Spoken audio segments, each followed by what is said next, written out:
Well, thank you very much, Larry. It's great to be back in beautiful Davos, Switzerland, and to address so many respected business leaders, so many friends, few enemies,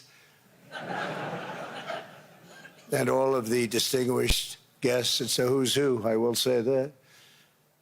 I've come to this year's World Economic Forum with truly phenomenal news from America. Yesterday marked the one-year anniversary of my inauguration, and today, after 12 months back in the White House, our economy is booming, growth is exploding, productivity is surging, investment is soaring, incomes are rising, inflation has been defeated, our previously open and dangerous border is closed and virtually impenetrable, and the United States is in the midst of the fastest and most dramatic economic turnaround in our country's history. Under the Biden administration, America was plagued by the nightmare of stagflation, meaning low growth and high inflation, a recipe for misery, failure, and decline. But now, after just 1 year of my policies, we are witnessing the exact opposite: virtually no inflation and extraordinarily high economic growth. Growth like, I believe, you'll see very shortly, our country has never seen before, perhaps no country has ever seen before. Over the past 3 months, core inflation has been just 1.6%. Meanwhile, fourth quarter growth is projected to be 5.4%, far greater than anybody other than myself and a few others had predicted. Since the election, the stock market has set 52 all-time high records. So that's in 1 year, 52 records, adding $9 trillion in value to retirement accounts, 401ks, and people's savings. People are doing very well. They're very happy with me. Since my inauguration, we've lifted more than 1.2 million people off of food stamps, and after 4 years in which Biden secured less than $1 trillion of new investment in our country. Think of that, 1 trillion, substantially less than that. In 4 years, we've secured commitments for a record-breaking $18 trillion, and we think when the final numbers come out, they'll be closer to $20 trillion of investment.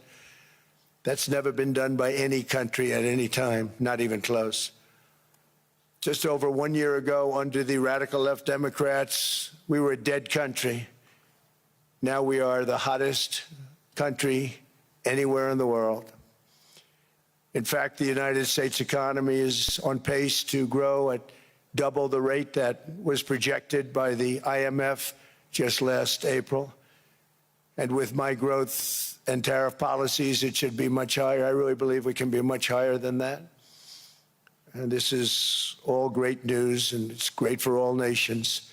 The USA is the economic engine on the planet, and when America booms, the entire world booms. It's been the history. When it goes bad, it goes bad. You all follow us down, and you follow us up, and we're at a point that I don't believe we've ever been. I never thought we could do it this quickly. My biggest surprise is I thought it would take more than a year, maybe like a year and 1 month. But it's happened very quickly. This afternoon, I want to discuss how we have achieved this economic miracle, how we intend to raise living standards for our citizens to levels never seen before, and perhaps how you too and the places where you come from can do much better by following what we're doing, because certain places in Europe are not even recognizable, frankly, anymore. They're not recognizable. And we can argue about it, but there's no argument. Friends come back from different places. I don't want to insult anybody, and say, I don't recognize it. And that's not in a positive way. That's in a very negative way. And I love Europe, and I want to see Europe go good, but it's not heading in the right direction. In recent decades, it became conventional wisdom in Washington and European capitals that the only way to grow a modern Western economy was through ever-increasing government spending, unchecked mass migration, and endless foreign imports. The consensus was that so-called dirty jobs and heavy industry should be sent elsewhere, that affordable energy should be replaced by the Green New Scam, and that countries could be propped up by importing new and entirely different populations from faraway lands. This was the path that sleepy Joe Biden administration and many other Western governments very foolishly followed, turning their backs on everything that makes nations rich and powerful and strong. And there's so much potential in so many nations. The result was record budget and trade deficits and a growing sovereign deficit driven by the largest wave of mass migration in human history. We've never seen anything like it. Quite frankly, many parts of our world are being destroyed before our very eyes, and the leaders don't even understand what's happening. And the ones that do understand aren't doing anything about it. Virtually all of the so-called experts predicted my plans to end this failed model would trigger a global recession and runaway inflation. But we have proven them wrong. It's actually just the opposite. In 1 year, our agenda has produced a transformation like America has not seen in over 100 years. Instead of closing down energy plants, we're opening them up.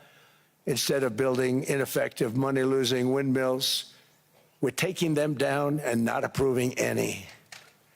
Instead of empowering bureaucrats, we're firing them, and they're going out and getting jobs in the private sector for 2 and 3 times what they were making in government. So they started off hating me when we fired them, and now they love me. Instead of raising taxes on domestic producers, we're lowering them and raising tariffs on foreign nations to pay for the damage that they've caused. In 12 months, we have removed over 270,000 bureaucrats from the federal payrolls, the largest single-year reduction in government employment since the end of World War II. Nobody thought that was coming, but we had no choice. To make a country great, you can't have all federal jobs. We've cut federal spending by $100 billion and slashed the federal budget deficit by 27% in the single year. It's going to go down quite a bit more from that, driving inflation way down from the record highs of the Biden administration. Every month, they went up and up and up.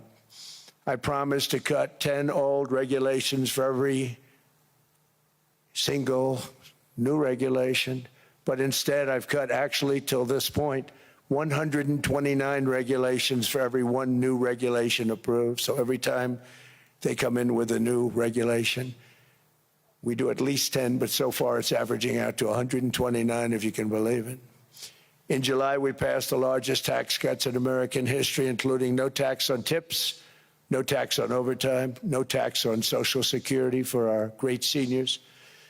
We also provided 100% expensing, that's the one they like, and bonus depreciation for all new equipment and capital investments to help companies expand and shift production to America.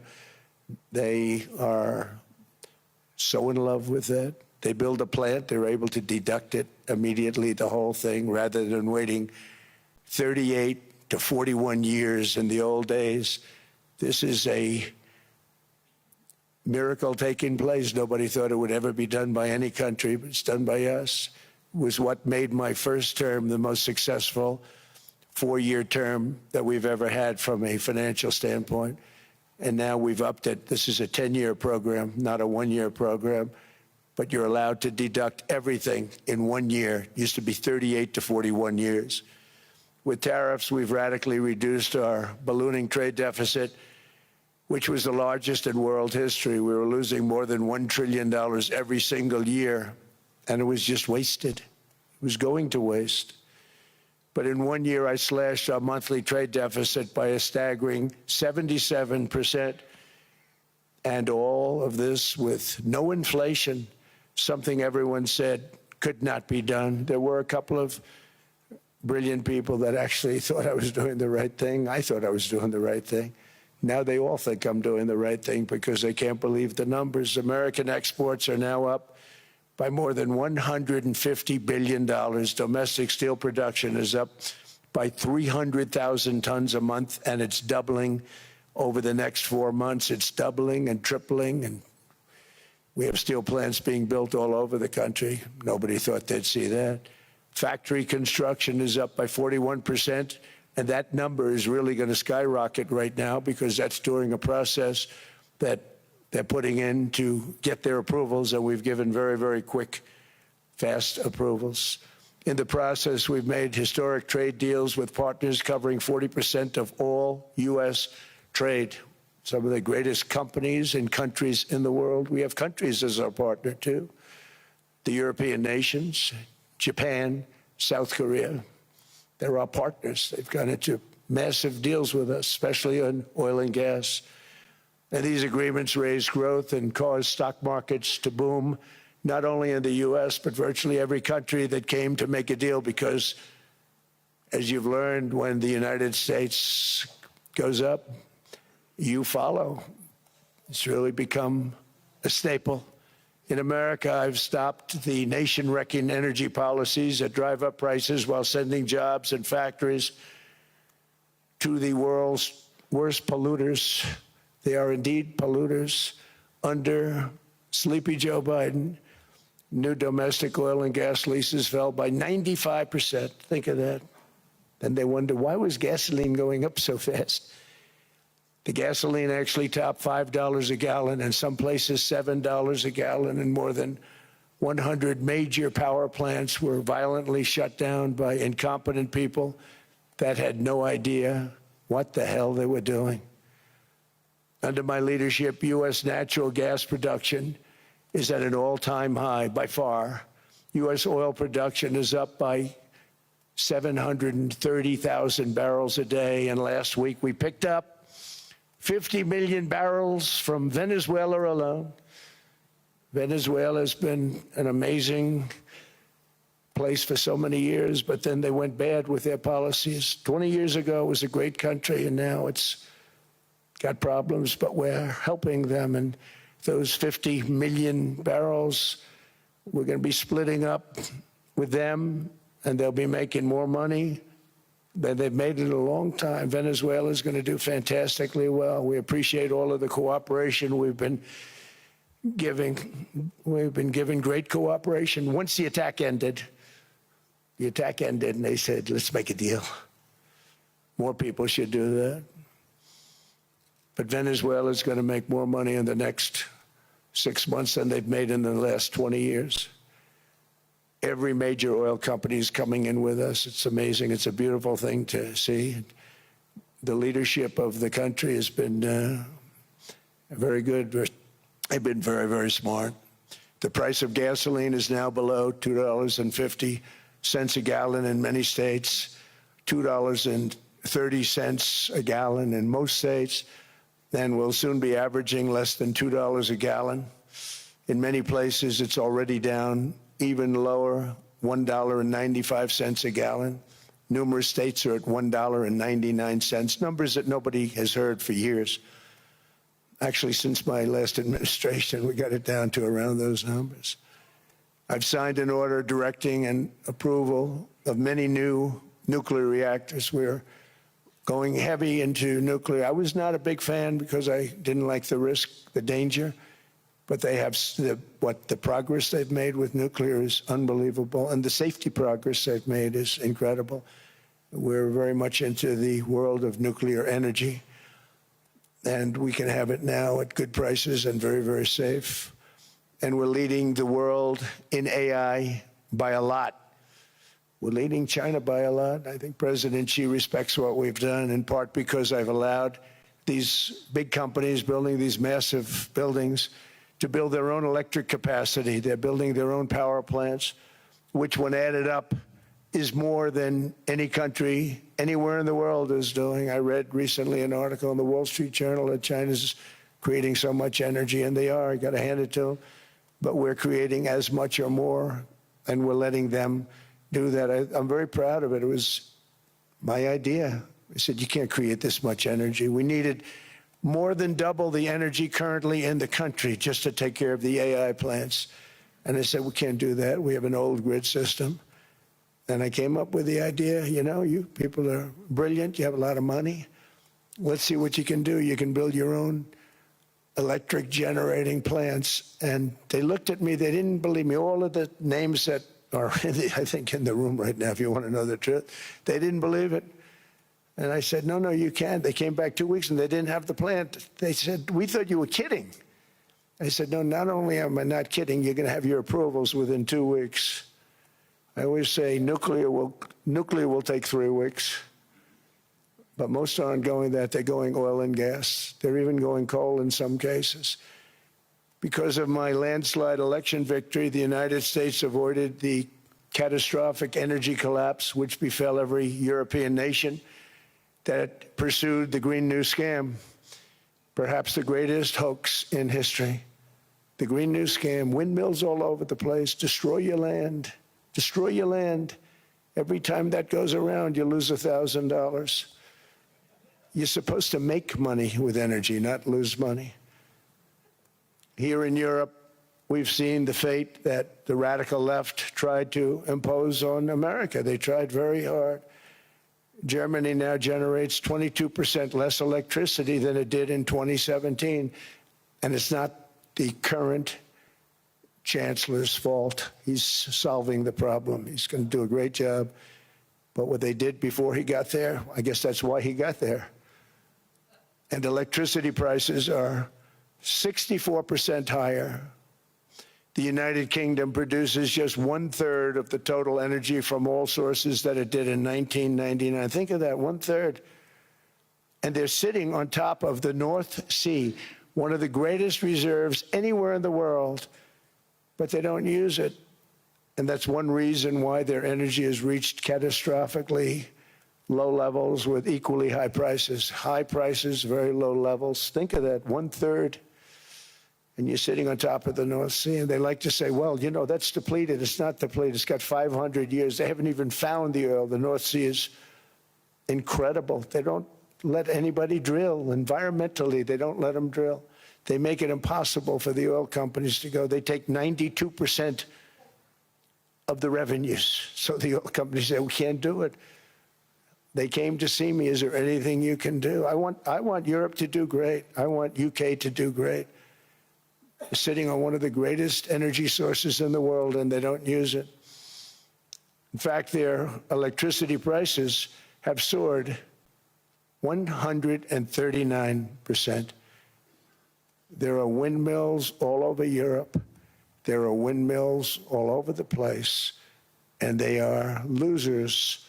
One thing I've noticed is that the more windmills a country has, the more money that country loses and the worse that country is doing. China makes almost all of the windmills, and yet I haven't been able to find any wind farms in China. Did you ever think of that? It's a good way of looking at it. They're smart. China's very smart. They make them, they sell them for a fortune. They sell them to the stupid people that buy them, but they don't use them themselves.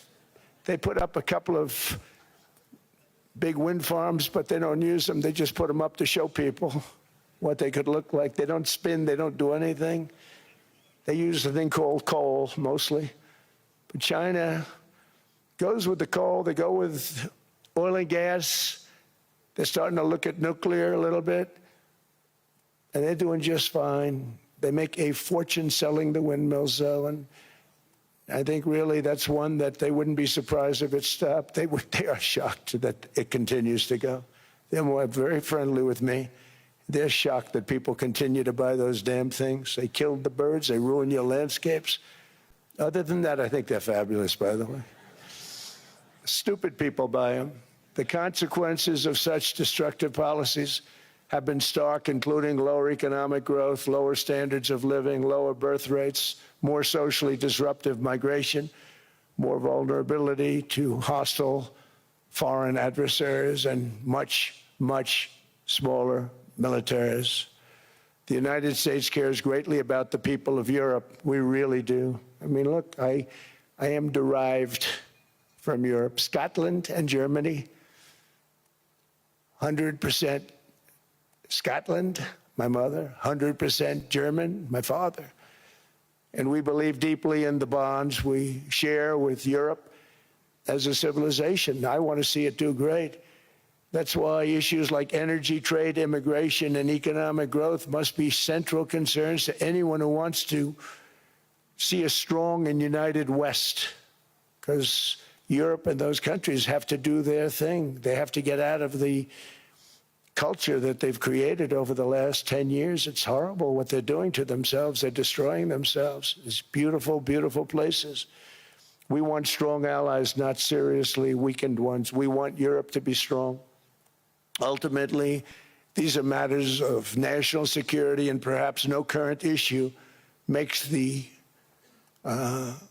situation more clear than what's currently going on with Greenland.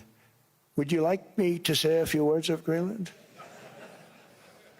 I was going to leave it out of the speech, but I think I would have been reviewed very negatively.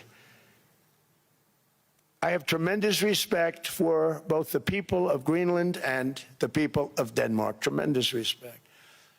But every NATO ally has an obligation to be able to defend their own territory. And the fact is, no nation or group of nations is in any position to be able to secure Greenland other than the United States. We're a great power, much greater than people even understand. I think they found that out 2 weeks ago in Venezuela. We saw this in World War II, when Denmark fell to Germany after just 6 hours of fighting and was totally unable to defend either itself or Greenland. So the United States was then compelled, we did it, we felt an obligation to do it, to send our own forces to hold the Greenland territory, and hold it we did at great cost and expense. They didn't have a chance of getting on it, and they tried. Denmark knows that. We literally set up bases on Greenland for Denmark. We fought for Denmark. We weren't fighting for anyone else. We were fighting to save it for Denmark. Big, beautiful piece of ice. It's hard to call it land. It's a big piece of ice.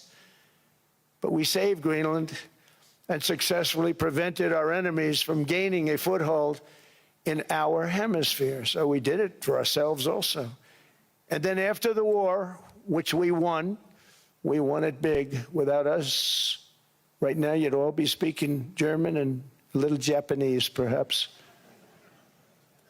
After the war, we gave Greenland back to Denmark. How stupid were we to do that? But we did it. But we gave it back. But how ungrateful are they now? So now our country and the world face much greater risks than it did ever before because of missiles, because of nuclear, because of weapons of warfare that I can't even talk about. 2 weeks ago, they saw weapons that nobody ever heard of. They weren't able to fire one shot at us. They said, what happened? Everything was discombobulated. They said, we've got them in our sights. Press the trigger, and nothing happened.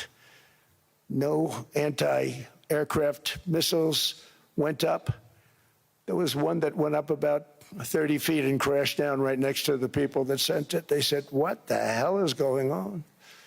Those defensive systems were made by Russia and by China. So they're going to go back to the drawing boards, I guess. Greenland is a vast, almost entirely uninhabited and undeveloped territory that's sitting undefended in a key strategic location between the United States, Russia, and China. That's exactly where it is, right smack in the middle. Wasn't important nearly when we gave it back. You know, when we gave it back, it wasn't the same as it is now. It's not important for any other reason, you know, everyone talks about the minerals. There's so many places. There's no rare earth, no such thing as rare earth. There's rare processing, but there's so much rare earth. And to get to this rare earth, you got to go through hundreds of feet of ice. That's not the reason we need it. We need it for strategic national security and international security. This enormous unsecured island is actually part of North America, on the northern frontier of the Western Hemisphere. That's our territory. It is therefore a core national security interest of the United States of America. And in fact, it's been our policy for hundreds of years to prevent outside threats from entering our hemisphere, and we've done it very successfully. We've never been stronger than we are now. That's why American presidents have sought to purchase Greenland for nearly 2 centuries. You know, for 2 centuries they've been trying to do it. They should have kept it after World War II, but they had a different president. That's all right. People think differently. Much more necessary now than it was at that time, however.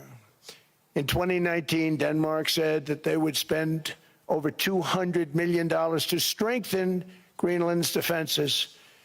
But as you know, they spent less than 1% of that amount. 1%. There's no sign of Denmark there. And I say that with great respect for Denmark, whose people I love, whose leaders are very good. It's the United States alone that can protect this giant mass of land, this giant piece of ice, develop it and improve it and make it so that it's good for Europe and safe for Europe and good for us.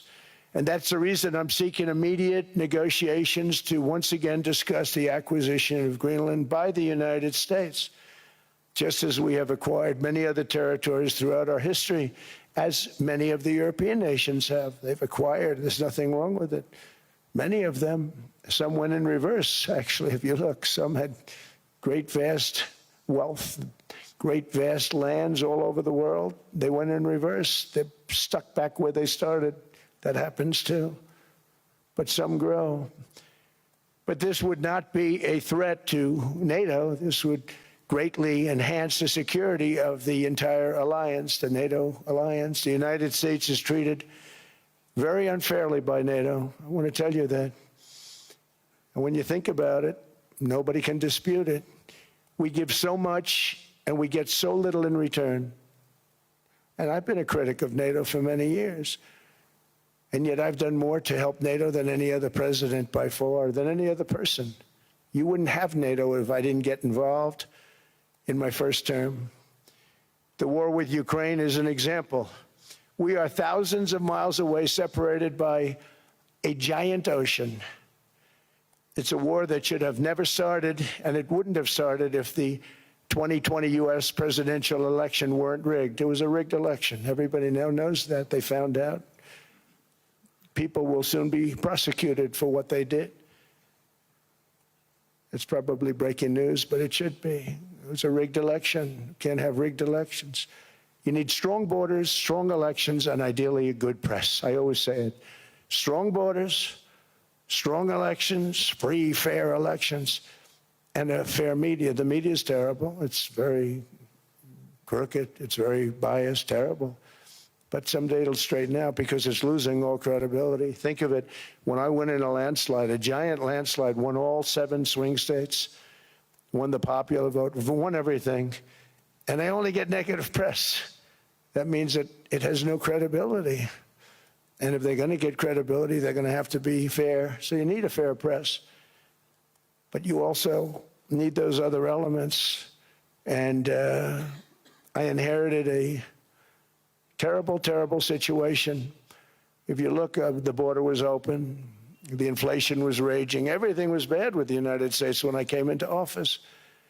But I also inherited a mess with Ukraine and Russia, something that would have never happened. And I know Putin very well. He and I would discuss Ukraine. It was the apple of his eye, but he wasn't going to do anything. I said, Vladimir, you're not doing it. He would never have done it. It was terrible what happened. I could see it happening, too. After I left, I could see it happening. Biden had given Ukraine and NATO $350 billion, a staggering sum, $350 billion. I came in, and just like the southern border, just like inflation, just like our economy, I said, wow, this place is in trouble, meaning our country. All of these things were out of control. But the border was out of control. We fixed it with the strongest border anywhere in the world. And I've now been working on this war for 1 year, during which time I settled 8 other wars. India, Pakistan. I settled other wars that were Vladimir Putin called me, Armenia, Azerbaijan, He said, I can't believe you settled that one. They were going on for 35 years. I settled it in one day. And President Putin called me. He said, you know, I can't believe I worked on that war for 10 years trying to settle it. I couldn't do it. I said, do me a favor, focus on settling your war. Don't worry about that one. What does the United States get out of all of this work, all of this money, other than death, destruction, and massive amounts of cash going to people who don't appreciate what we do? They don't appreciate what we do. I'm talking about NATO, I'm talking about Europe. They have to work on Ukraine. We don't. The United States is very far away. We have a big, beautiful ocean separating us. We have nothing to do with it. Until I came along, NATO was only supposed to pay 2% of GDP. But they weren't paying, most of the countries weren't paying anything. The United States was paying for virtually 100% of NATO. And I got that stopped. I said, that's not fair. But then, more importantly, I got NATO to pay 5%, and now they were paying, and now they are paying. So something nobody said was possible. They said, we will never go up higher than 2%. But they went to 5%, and now they're paying the 5. They didn't pay the 2, and now they're paying the 5. And they're stronger for it, and they have an excellent, by the way, Secretary General, who's possibly in the room. Mark, are you here? Yes, he's here. Hello, Mark. We never asked for anything, and we never got anything. We probably won't get anything unless I decide to use excessive strength and force where we would be, frankly, unstoppable. But I won't do that. Okay? Now everyone's saying, oh, good. That's probably the biggest statement I made, because people thought I would use force. I don't have to use force. I don't want to use force. I won't use force. All the United States is asking for is a place called Greenland, where we already had it as a trustee, but respectfully returned it back to Denmark not long ago after we defeated the Germans, the Japanese, the Italians, and others in World War II. We gave it back to them. We were a powerful force then, but we are a much more powerful force now, after I rebuilt the military in my first term and continue to do so today. We have a budget of $1.5 trillion. We're bringing back battleships. The battleship is 100 times more powerful than the great battleships you saw in World War II, those great, big, gorgeous ships, the Missouri, the Iowa, the Alabama. Because I thought maybe we could take them out of mothballs. They said, no, sir, these ships are 100, think of that, 100 times more powerful than those big, magnificent pieces of art that you saw so many times ago, that you still see on television. You say, wow, what a force. 100 times, each ship 100 times more powerful than the big battleships of the past. So that was the end of the mothball story.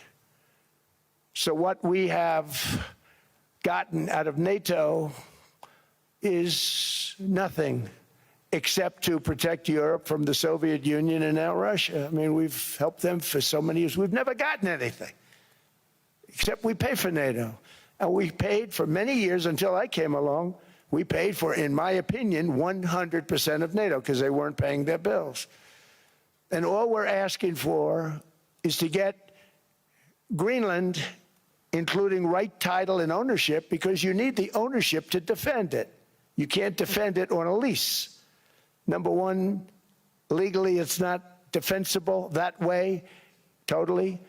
And number two, psychologically, who the hell wants to defend a license agreement or a lease, which is a large piece of ice in the middle of the ocean where if there is a war, much of the action will take place on that piece of ice. Think of it. Those missiles would be flying right over the center of that piece of ice. All we want from Denmark for national and international security and to keep our very energetic and dangerous potential enemies at bay is this land on which we're going to build the greatest golden dome ever built. We're building a golden dome that's going to, just by its very nature, going to be defending Canada. Canada gets a lot of freebies from us, by the way. They should be grateful also, but they're not. I watched your Prime Minister yesterday. He wasn't so grateful. But they should be grateful to us. Canada lives because of the United States. Remember that, Mark, the next time you make your statements. What we did for Israel was amazing, but that's nothing compared to what we have planned for the United States, Canada, and the rest of the world. We are going to build a dome like no other. We did it for Israel. And by the way, I told Bibi, stop taking credit for the dome. That's our technology. That's our stuff. But they had a lot of courage, and they were good fighters, and they did a good job, and we wiped out the Iran nuclear threat like nobody can believe. Nobody's ever seen anything like it. That, Venezuela, taking down Soleimani, wiping out al-Baghdadi when he tried to reinstitute ISIS. We did a lot. I did a lot of big things, all perfectly executed. Everyone was perfectly executed. Somebody told me that, a military expert told me, sir, everything you've done has been perfectly executed. I said, I know. So other presidents have spent, whether foolishly or not, trillions and trillions of dollars on NATO and gotten absolutely nothing in return. We've never asked for anything. It's always a one-way street. Now they want us to help them with Ukraine. And we say, we're going to. I'm really helping, not even them. I want to see, last week, if you saw, it was 10,000 soldiers, but last month it was 31,000 soldiers died. 31,000. That's this room times, the number of people in this room times 30. Think of it. 30,000 soldiers died in 1 month. The month before it was 27,000. The month before that it was 28,000. The month before that it was 25,000. It's a bloodbath over there. And that's what I want to stop. It doesn't help the United States, but these are souls. These are young people. Look like you, look like some of you right in the front row. They go to war. Their parents are so proud. Oh, there he goes, comes back. 2 weeks later, they get a call, your son's head's been blown off. I want to stop it. It's a horrible war. It's the worst since World War II. They keep going, they'll exceed World War II. The numbers are staggering, how many people they've lost. They don't want to talk about it. Ukraine and Russia lost just tremendous amounts. And I'm dealing with President Putin, and he wants to make a deal, I believe. I'm dealing with President Zelensky, and I think he wants to make a deal. I'm meeting him today. He might be in the audience right now. But they got to get that war stopped because too many people are dying, needlessly dying. Too many souls are being lost. It's the only reason I'm interested in doing it. But in doing it, I'm helping Europe, I'm helping NATO, and I've until the last few days when I told them about Iceland, they loved me. They called me daddy, right, last time. A very smart man said, he's our daddy. He's running it. I was like running it. I went from running it to being a terrible human being. But now what I'm asking for is a piece of ice, cold and poorly located, that can play a vital role in world peace and world protection. It's a very small ask compared to what we have given them for many, many decades. But the problem with NATO is that we'll be there for them 100%. But I'm not sure that they'd be there for us if we gave them the call. Gentlemen, we are being attacked. We're under attack by such and such a nation. I know them all very well. I'm not sure that they'd be there. I know we'd be there for them. I don't know that they'd be there for us. So with all of the money we expend, with all of the blood, sweat, and tears, I don't know that they'd be there for us. They're not there for us on Iceland, that I can tell you. I mean, our stock market took the first dip yesterday because of Iceland. So Iceland's already cost us a lot of money. But that dip is peanuts compared to what it's gone up. And we have an unbelievable future in that stock. That stock market is going to be doubled. We're going to hit 50,000, and that stock market's going to double in a relatively short period of time. because of everything that's happening.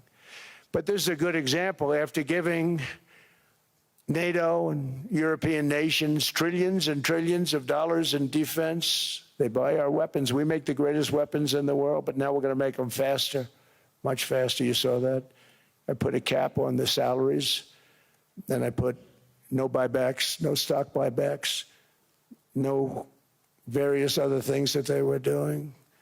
I mean, they were making $50 million, but it would take them 3 years to give you a Patriot missile. I said, that's not good. My chauffeur can do a better job than that, and he makes slightly less than 50.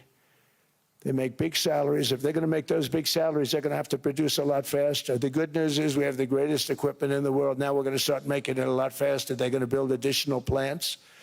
And all of the money that goes into stock buybacks is going to go into building plants. We're not allowing stock buybacks by defense companies any longer. They're going to build new plants to make Tomahawks, Patriots. We have the best equipment, F-35s, F-47, the new one just coming out. They say it's the most devastating plane, fighter jet ever. Who knows? They called it 47. If I don't like it, I'm going to take the 47 off it. I wonder why they called it 47. We'll have to think about that. But if I don't like it, I'm going to take that 47 off. But it's supposed to be the stage 6. It's supposed to be the first stage 6 plane, undetectable, like our B-2 bombers were undetectable. They flew right over Iran. They were undetectable. And they did their job, and they got the hell out of there.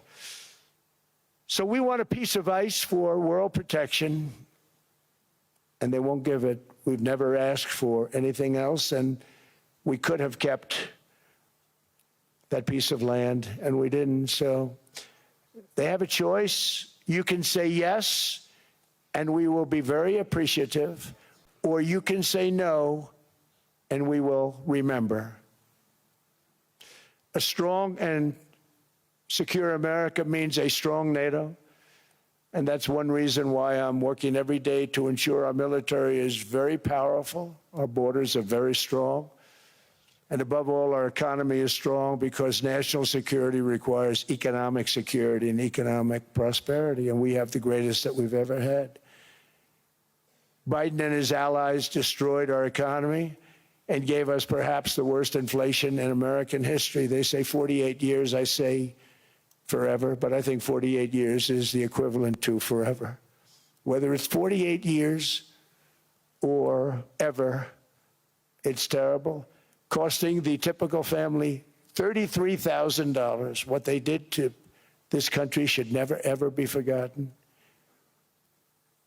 It's early, but he has to be rated as the worst president we've ever had by far. The auto pen did much of the damage. The auto pen, he was the auto pen president, because I don't believe a sane president would have ever signed the kind of things that he signed. But now grocery prices, energy prices, airfares, mortgage rates, rent, and car payments are all coming down, and they're coming down fast. We inherited a mess, but we've done a hell of a job in 12 months. Under my most favored nation policy for drug prices, the cost of prescription drugs is coming down by up to 90%, depending on the way you calculate. You could also say 5, 6, 7, 800%. There are two ways of figuring that. But we have a favored nations policy that every president wanted, no president was able to get. I got it, and other nations approved it. And I had to use tariffs in order to get it, because they said, no way. In other words, a pill that costs 10% in London costs $130. Think it costs $10 in London, costs $130 in New York or in Los Angeles. And I'd say, boy, that's bad. Friends of mine would say, you know, we go to London, you can buy the stuff for nothing. We go all over the world, we can buy it for nothing. Because basically America was subsidizing every nation in the world, because presidents allowed them to get away with it. It became very tough. So when I called up Emmanuel Macron, I watched him yesterday with those beautiful sunglasses. What the hell happened? But I watched him sort of be tough. But he was at $10 for a pill. And I said, Emmanuel, and I have all the big pharmaceutical companies are in total agreement. It wasn't easy, by the way. They're tough, smart. They've been getting away with the scam for a long time. But they gave it up. But they said, you'll never get the countries to approve it. I said, why is that? Because they won't. They always said, we're not paying any more. Get the rest for the United States. So over the years, they stayed the same. We just went up, up, up. And I mean, we would pay 13, 14, 15 times more than certain countries would. So I said, no, they'll approve it 100%. Sir, you'll never get them to approve it. I said, I guarantee you. But I actually started with Emmanuel, who probably is in the room too. And I like him. I actually like him. Hard to believe, isn't it? And I said, Emmanuel, you're going to have to lift the price of that pill to $20, maybe $30. Think of that. That means it's a doubling of prescription drugs. Might be a tripling, might be a quadrupling. It's not easy. No, no, no, Donald, I will not do that. I said, yes, you will, 100%. He said, no, no, no. You're asking me to double.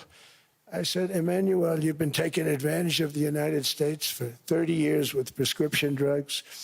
You really should do it, and you will do it. I have no doubt. In fact, I am 100% sure you're going to. No, no, no, I will not do it. Because yes, in all fairness to him, he has to double or triple. Because the world being a bigger place than the United States, it's not that you meet in the middle. You just have to go up some, and we come down a lot. They go up a little, we come down a lot. So we're at $130, they're at 10. So they may have to go to 20 or 30. No more than that.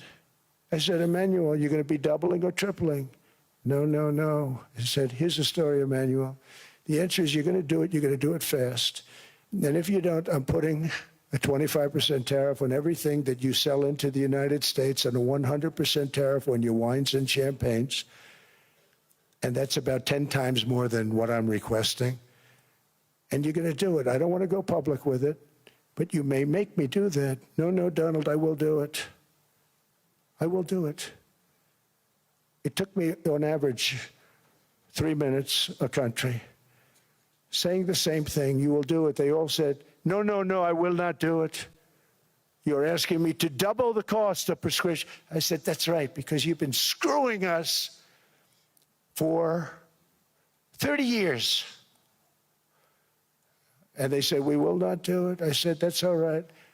On Monday morning, we're putting a 25, 30, 50. I gave different numbers for different countries. This is also national security we're talking about. Not fair. We're not going to subsidize the whole world.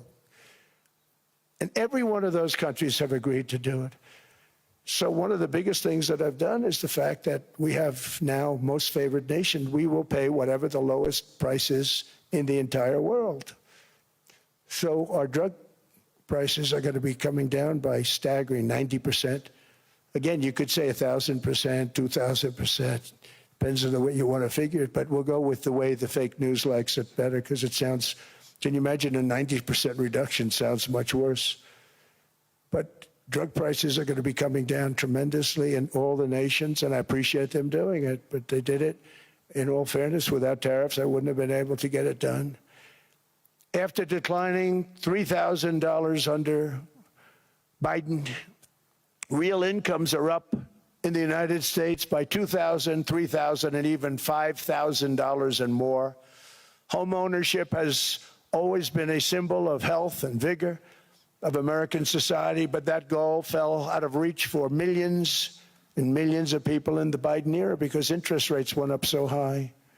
Today, I'm taking action to bring back this bedrock of the American dream. In recent years, Wall Street giants and institutional investment firms, many of you are here, many of you are good friends of mine, many of you are supporters. Sorry to do this to you, I'm so sorry. But you've driven up housing prices by purchasing hundreds of thousands of single-family homes, and it's been a great investment for them. Often as much as 10% of houses on the market. You know, the crazy thing is a person can't get depreciation on a house, but when a corporation buys it, they get depreciation. Okay, that's something we're going to have to think about, too. I don't know if too many people think about that. You buy a corporation, they buy 500 houses, they buy hundreds of thousands, they buy 500 houses, they can take depreciation. A person sweats and works and buys one house they can. But homes are built for people, not for corporations, and America will not become a nation of renters. We're not going to do that. That's why I have signed an executive order banning large institutional investors from buying single-family homes. It's just not fair to the public. They're not able to buy a house. And I'm calling on Congress to pass that ban into permanent law, and I think they will. One of the biggest barriers to saving for a down payment has been surging credit card debt. The profit margin for credit card companies now exceeds 50%, one of the biggest. And they charge Americans interest rates of 28%, 30%, 31%, 32%. Whatever happened to usury? So to help our citizens recover from the Biden disaster, all caused by this horrible precedent, I'm asking Congress to cap credit card interest rates at 10% for 1 year.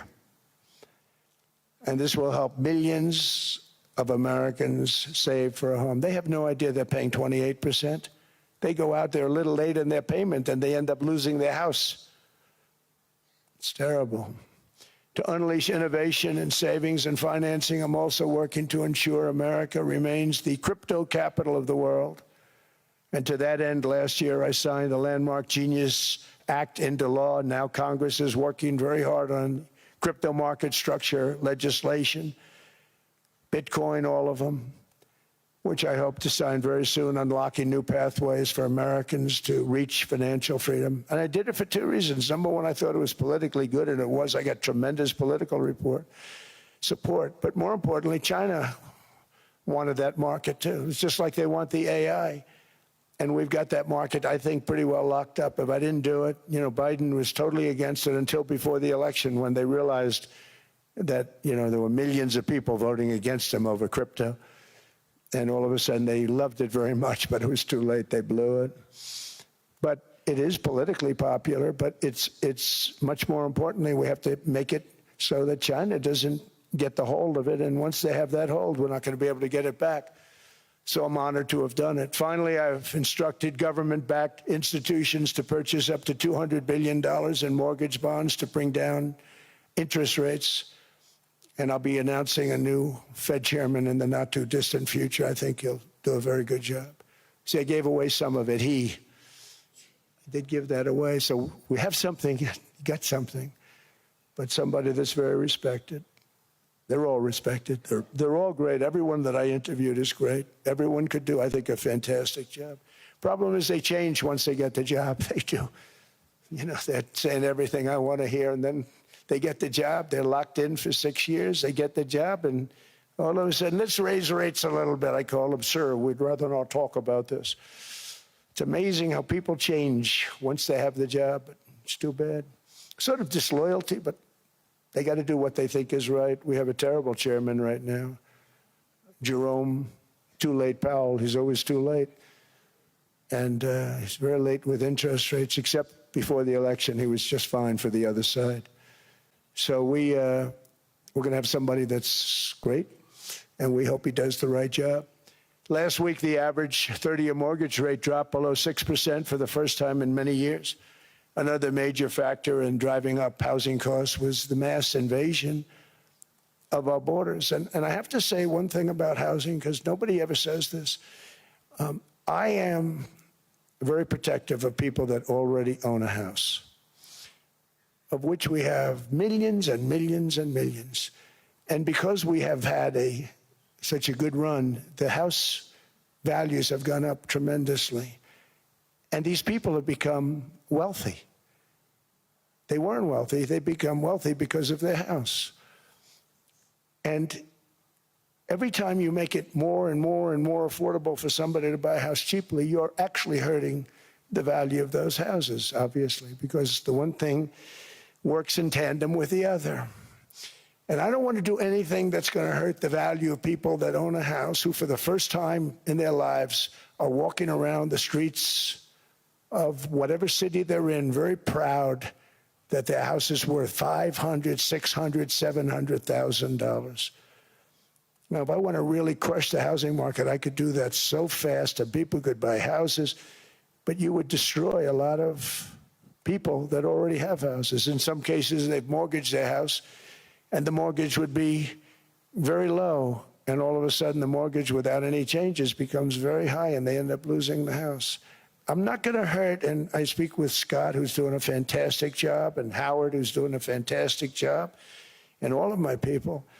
And I always say, look, you know, I can crush the hell out of the market. We can drop interest rates to a level, and that's one thing we do want to do. That's natural. That's good for everybody. You know, the dropping of the interest rates, we should be paying a much lower interest rate than we are. We should be paying the lowest interest rate of any country in the world, because without the United States, you don't have a country. I mean, I had a case with Switzerland. We happened to be in Switzerland. Maybe I'll give you a quick story. But they were paying nothing. They make beautiful watches, great watches, Rolex, all of them. They were paying nothing to the United States when they sent their product in. And we had a $41 billion deficit. $41 billion with this beautiful place. Flew over it, isn't it nice? So I said, let's put a 30% tariff on them so that we get back some of it, not all of it at all. We'd still have a deficit, big deficit. We had 41 million. That's a big deficit. And I said, let's put a tariff on. Different tariffs, different places. You're all party to them. In some cases, victims to them. But in the end, it's a fair thing. And most of you realize that. But we put a 30% tariff on Switzerland, and all hell broke loose. They were calling, I mean, like you wouldn't believe. And I know so many people from Switzerland, incredible place, incredible, brilliant place. But I then realized that they're only good because of us. And there's so many other examples. I mean, us, probably other places, but a majority of the money they make is because of us, because we never charged them anything. So they come in, they sell their watches, no tariffs, no nothing. They walk away, they make $41 billion on just us. So I said, no, we can't do that. So I'm going to bring it up. I still would have a deficit pretty substantial, but I brought it up to 30%. And I guess Prime Minister, I don't think President, I think Prime Minister called a woman, and she was very repetitive. She said, no, no, no, you cannot do that, 30%. You cannot do that. We are a small, small country. I said, yeah, but you have a big, big deficit. You may be small, but you have a bigger deficit than big countries. He said, no, no, no, please, you cannot do it. Kept saying the same thing over and over. We are a small country. I said, but you're a big country in terms of... And she just rubbed me the wrong way, I'll be honest with you. And I said, all right, thank you, ma'am, appreciate it. Do not do this. Thank you very much, ma'am. And I made it 39%. And then all hell really broke out. And I was paid visits by everybody. Rolex came to see me. They all came to see me. But I realized, and I reduced it, because I don't want to hurt people. I don't want to hurt them. And we brought it down to a, lower level. Doesn't mean it's not going up, but we brought it down to a lower level. But they pay now, tariff. But I realized that we have many places like that where they're making a fortune because of the United States. Without the United States, they wouldn't be making anything. Think of it. Switzerland made $41 billion on us. And as she said, it's a small place. And I realized with that, I don't know, it was so, because she was so aggressive. And I realized in that conversation that the United States is keeping the whole world afloat. Many places, I could give you 6, 7 places just in the people in this little area. I know every one of them. They're looking down. They don't want to see me, and they don't want to stare me in the eyes. But they're taking advantage of, everybody took advantage of the United States. But I've been very fair, and I gave them a tariff, and it was fine. But I realized that without us, it's not Switzerland anymore. Without us, it's not any of the countries that are represented here. And we want to work with the countries. We want to work with them. We're not looking to destroy them. I could have said 39, 40%. I could have said I want a 70% tariff, then we make money with Switzerland. But Switzerland would have been probably destroyed, financially destroyed. I don't want to do that. But we should be paying the lowest interest rate of everybody. I hope Scott's listening to this, because we should be paying the lowest interest rate of everybody. Without us, most of the countries don't even work. And then you have the protection factor. Without our military, which is the greatest in the world by far, without our military, you have threats that you wouldn't believe. You wouldn't believe. You don't have threats because of us, and that's because of NATO. One other thing, and I have to say it so importantly, in the old days, and I used to say I'm the youngest in the room. Now I'm among the older. I hate to say it. I don't feel old, but I'm among the older. But I remember not long ago, 20, 25 years ago, when good news came out about, let's say, the United States. The United States had a great quarter. The United States had a great month. All the stocks went up. And that's the way it's supposed to be. Now when they say the United States had a record quarter, it's unbelievable how well it's doing, all the stocks crash because they say, oh no, inflation, they're going to raise interest rates. And they do. Some of these stupid people like Powell, they raise interest rates. And what they do is they stop you from being successful. It used to be when we had a great quarter, a great month, great earnings, great anything, any good news, the stock market went up. That's the way it's going to be. We got to do that again, because that's the way it should be. Now when we have a great month, they want to kill it. Like we did over 5%. People were surprised. We should do 20%. We could do 25%. When we announce good numbers, and the reason is they're so petrified of inflation. And growth doesn't mean inflation. We've had tremendous growth with very low inflation. In fact, growth can fight inflation, proper growth. So we want to get back to the days when we announce great numbers, because we're going to be announcing phenomenal. You know, all these factories that are being built at record, thousands of businesses are being built right now. Remember, $18 trillion is invested. I think the second number is 3. And that was China many years ago. Investments in the country from outside. 18 trillion, nobody's ever seen. And that's money coming in and building things, factories. Thousands of businesses are being built, thousands. Hundreds of big factories, car plants are moving back to the United States. They're coming in from Canada, they're coming in from Mexico, from Japan. Japan's coming in and building plants here in order to avoid tariffs. They're coming in from China. They're coming in from all over the world. We have more plants being built now, car plants, than we've ever had built, even in the heyday from the 1940s and 50s. And they're bigger. They don't use renovations anymore where they take an old plant, they rip it down, they build a brand new plant, super modern plant. But it's happening at levels that nobody's ever seen. In 2024, the U.S. built less than 2 million new homes, but Biden admitted more than 8 million new migrants. And those days are over. In 2025, for the first time in 50 years, the United States had reverse migration. Boy, that was nice. And these were criminals that were being taken out of our country because they allowed people to come into our country from jails, from gangs, drug dealers, murderers. 11,888 murderers. We've gotten most of them out. And then ICE gets beat up by stupid people from leadership in Minnesota. We actually are helping Minnesota so much, but they don't appreciate it. Most places do. You know, Washington, D.C. is the safest place now in the United States. It was a very dangerous place to walk, and now you can walk with your wife, your kids, right through the middle of the city. Right now, Washington, D.C. is as safe as it gets.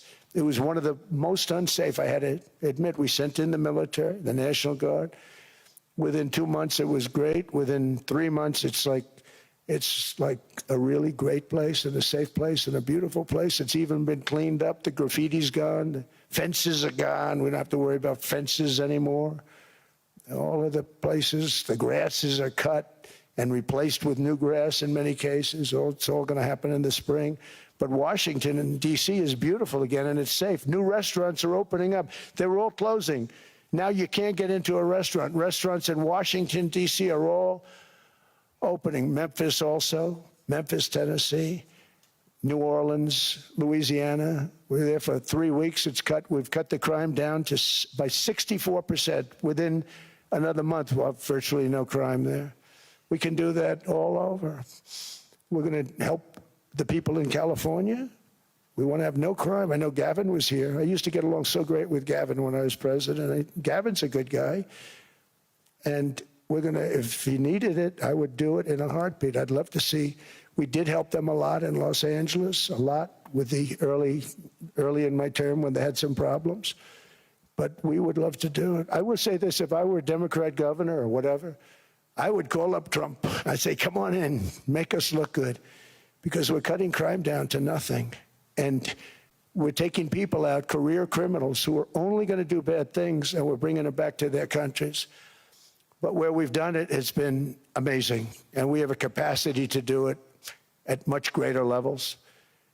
We're cutting illegal aliens off welfare and other government benefits, and I have directed that starting immediately, there will be no more payments to sanctuary cities because they are really just sanctuaries for criminals. They're really protecting criminals, and those are the ones we have to get out of the country. Murderers, drug dealers, the mentally insane. They emptied their mental institutions into the United States. And despite that, we have the lowest crime numbers that we've ever had in the history of the country. Just came out. But equally importantly, we're cracking down on more than $19 billion in fraud that was stolen by Somalian bandits. Can you believe that Somalia? They turned out to be higher IQ than we thought. I always say these are low IQ people. How did they go into Minnesota and steal all that money? And we have, they're pirates. They're good pirates, right? But we shoot them out of the water just like we shoot the drug boats out. They're not pirating too many boats lately, do you notice? When they go out into those boats, they want to take over $1.5 billion tanker loaded up with oil, and they say, we're going to blow up your boat. They have powerful weapons. You hit the side of the boat, you blow the whole thing up. The insurance companies are petrified, so they say, just give them the boat. We'll give them money instead. And I don't do that. We blow them right the hell out of the water. We see them going out, we blow them out of the water. We don't have any pirates so much anymore. If we do, they won't be there long. We've cut down with the hitting of the boats that are loaded up with drugs, including submarines. Can you believe they actually buy small, they call them mini subs, very fast. They're meant for drugs. We've knocked out 2 of them. The Democrats say they were fishing. You have ruined somebody's fishing weekend, I would say.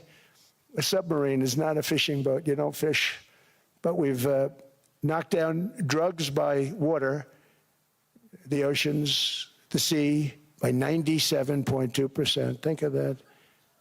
And I actually say, who the hell are the 3%?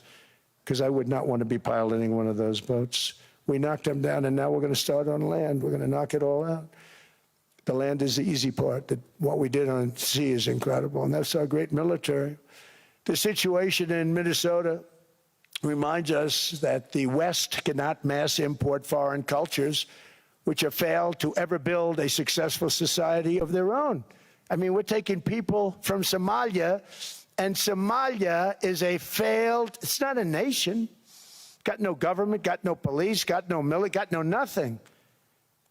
And then we have this fake congressperson who they just reported is worth $30 million. You believe this? Ilhan Omar, talking about the Constitution provides me. She comes from a country that's not a country, and she's telling us how to run America. Not going to get away with it much longer, let me tell you. The explosion of prosperity and conclusion and progress that built the West did not come from our tax codes. It ultimately came from our very special culture. This is the precious inheritance that America and Europe have in common. We share it. We share it, but we have to keep it strong. We have to become stronger, more successful, and more prosperous than ever. We have to defend that culture and rediscover the spirit that lifted the West from the depths of the Dark Ages to the pinnacle of human achievement. We live in an incredible, changing period. It's an unbelievable time, but we have to take advantage of the time that we're in. In our hands are technologies that our ancestors could scarcely have. I mean, they couldn't have even dreamt some of the things that we see today. And so rapidly they're produced. I mean, AI, 2 years ago, nobody ever heard of the term, and now everybody's talking about it. And it can have some very good purpose. It could also have some dangerous purpose, and for that we have to watch out. But some tremendous things are happening because of it. And we're leading by so much. We're doing so well.